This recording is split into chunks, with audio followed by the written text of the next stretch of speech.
От основните причини за отключване на автоимунно заболяване като Хашимото е злоупотребата с антибиотици. Преди години аз правих грешката да пия антибиотик за щяло и нещяло. Дори леко да ме заболи гърлото, си самоназначавах антибиотик, обичайно доксициклин. Груба грешка. Буквално унищожих микробиома си. Знаете колко са сериозни пораженията от антибиотиците. Болна съм от няколко дни, гърлото ме боли доста, но овладявам положението с чист въздух, разходка навън. Разхождам кучето в момента, което избяга някъде в храстите.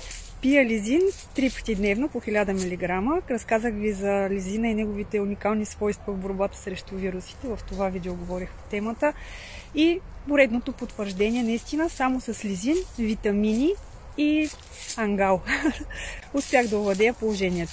Лизинът има силни противовирусни свойства. Мои приятели, които също наскоро са били болни, ми се похвалиха, че са се оправили само с лизин, витамин С, чайчета. Не бързайте с тежката химия, приятели. Избягвайте антибиотиците, избягвайте всичко, което натоварва черния дроб, прекомерно парацетамол. Дори една температура не би трябвало да бързаме да я сваляме, защото посредством температурата тялото ни се бори с вирусите, бактериите и ги обезоръжава. Правя си чай от липа. Много обичам чай от липа, любимия ми чай. Пия витамин С във висока доза, цинк задължително, витамин Д под формата на вигантол, капки.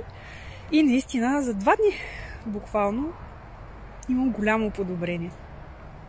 Да чукам на дърво, чувствам по-добре. Чист въздух най-вече. Кислорода, чистия въздух е изключително важен, когато сме болни. Проветрявайте помещенията и излизайте навън. Прекарвайте време сред природата с кучето си. Ако имате куче. Хубав ден от мен, приятели. До скоро!